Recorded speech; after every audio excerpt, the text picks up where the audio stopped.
Okay, so let's talk about this very exciting. You have your contract with your seller, you have your contract with your buyer, right? Everybody's happy. You've collected EMD. Now, what is the next step? So, to get this thing closed, we need to get everything to the title company, right? If you're local, hopefully you have a title company that you're using all the time.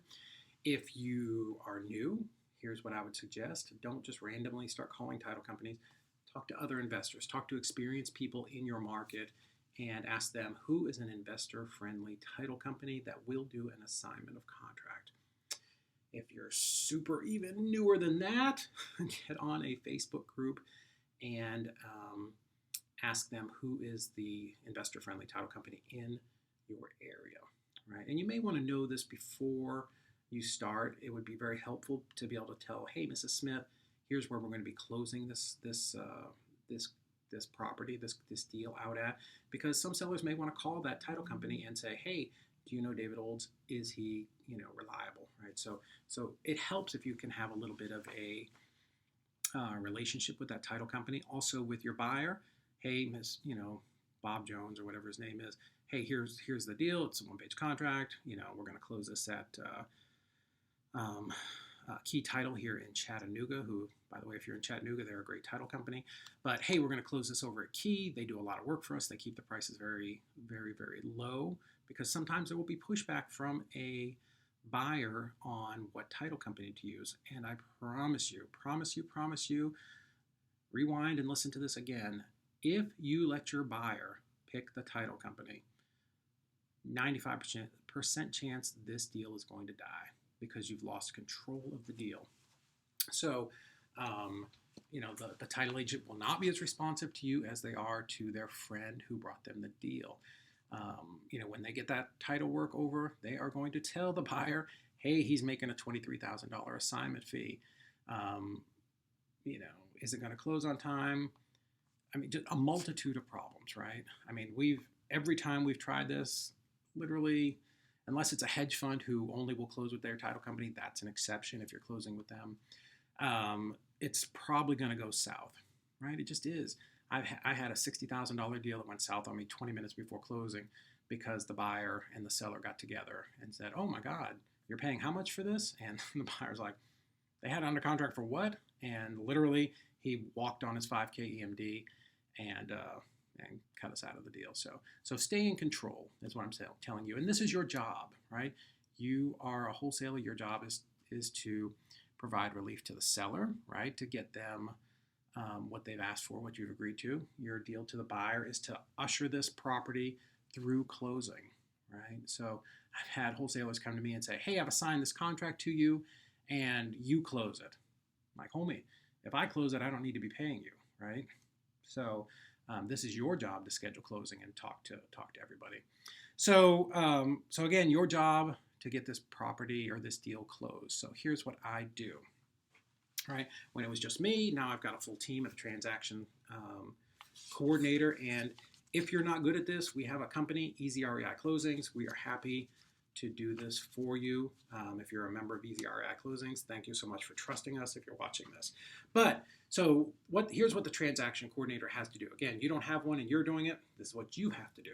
So you need to take everything from the seller, everything from the buyer, right? So if it's a seller, somebody's died, you need death certificates, affidavit of heirships, whatever it is that the title company is requesting. Again, it's your job to go get that from the seller. It's not the title company's job. Their job is just to prepare paperwork. They're not there to track stuff down. Sometimes if you have a great relationship with somebody and you've done a lot of deals, they will do some extra stuff for you. But in the beginning, if you're new or this is your first deal with them, I promise you, they're not going to do it. And if you're expecting them to do it, your deal could take 3 months to close. So everything from the seller, whatever that is, right? Nice, neat package. Everything from the buyer, right? So you have your selling contract, your buying contract, and if your buyer is closing in an LLC, you need those documents, right? Because if he wants to close it in the 123 Main Street LLC, how does the title company know who is an authorized user to sign for that title or for that LLC? So you need his documents, right? Articles of incorporation, corporate docs, whatever the title company is asking you for. So you gather up all of those things, and those things need to go to the title company. I like to send them a very simple email that says, hey, this is an assignment of contract deal. Everything is attached. Betty Sue or Mrs. Smith is the seller, and I have a purchase price with her for $60,000. Bob Jones is my end buyer. I have a contract with him at $72,000. There will be a $12,000 assignment fee paid to David Olds or my company name, however you want to do it. And you can ask them to wire that to you if you're out of town or virtual, or you can pick up a check if you're local. It's always fun to pick up a check and take a nice picture of it for the gram, as the kids say. So you want to get all of that information to the title company as well as the EMD and let them know, hey, here is everything. What else? Take a look at the file. Let me know what else we need to close. Everybody's ready to close as soon as possible, right? Another thing that you want to let the title company know everything, right? Do not let them have to figure things out at the end. So if my buyer is using hard money or private money, I need to tell them, right? Because the title company will have to prepare different documents. If it's just straight cash, very easy. The minute they do a search on the buyer and the title work is back on the house, they can close it, go pick up your check. You made 12 grand, congratulations. If he is closing with private money, right? Private money is some friend, someone he knows is just going to lend him the money.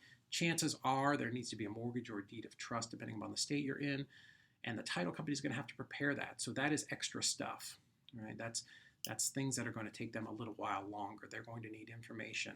Who is your private lender? What are the terms? What is his address? Et cetera, et cetera.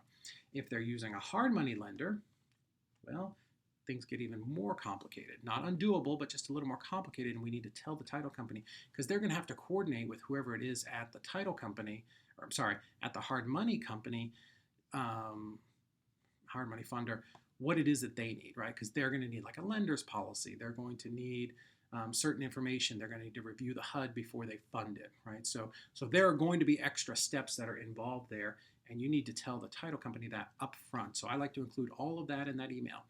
Here's the seller. Here's my purchase price. This is an assignment of contract. We're using two contracts. Bob Jones, and he's at $72,000. The assignment fee, I will pick up my check when it's ready. Please let me know when we're ready to schedule closing so that you can reach out to the seller and the buyer and get them either to the title company or if it's going to be remote, right? So if it's going to be a remote closing for one or both buyers, again, you need to tell the title company that, right? Because they have to know if Mrs. Smith is in Nebraska and Bob's in Connecticut and you're in Tennessee, like they have to know that they're sending these documents, right? So they're going to send the documents to Mrs. Smith, and she's going to have to sign them and have them witnessed and sent back. Certain states don't need the seller to notarize. No, I'm sorry. The seller will always notarize. The buyer doesn't need to notarize because the seller has to sign the deed to the new buyer. So the buyer's is much simpler. They can just email documents for him to print off, sign, and FedEx back. But he will have to wire his funds, right? So there are steps that the title company needs to know to get this thing closed on time. And again, the better job you do telling the title company exactly what's happening, like feel free to explain it like you're explaining it to a third grader, right? Not that I'm saying title companies are stupid, but you want to make sure you're not leaving anything out. I promise you I have friends who own title companies. Again, Key Title here in Chattanooga, where you want to go if you're here. But they would much rather have a full page of all the information than to have to track you down 6 times. So be a good partner to them, and they will take great care of you. So that's it on transaction coordinating. But again, your job to stay in between everybody and keep all the paperwork and information flowing. Or you can use easyreiclosings.com and we will do that for you. Your job again to schedule everybody, let everybody know what's happening, and during all that time, stay in touch. Right, Mrs. Smith. Hey, fantastic. We're getting ready to close. Next Thursday. Here's what's going to happen. Title company is going to send a notary to you, so you don't even have to leave the house. Or the title company is ready for you Thursday at 9 a.m. Please get there a couple minutes early. Make sure you bring your ID. Important. And, be ready. They're like a doctor's office, except they actually run on time. And, they'll get you in and out of there in just a few minutes. And then, your buyer, if he is local, he can, hey, he can be there at 9:30 or, right around the same time. Maybe you want your buyer to come in first and your seller to come in after. It's up to your title company and how they operate. So, but again, and we've talked about this in all the videos, make sure you keep people in the loop of what's happening. You don't want buyers to think, hey, I gave this guy $2,000, $3,000, $5,000, $10,000. I haven't heard from him in 3 weeks. What the heck's going on? Because now they're mad with you, right? And as much work as it took to get that buyer into your system, into your database,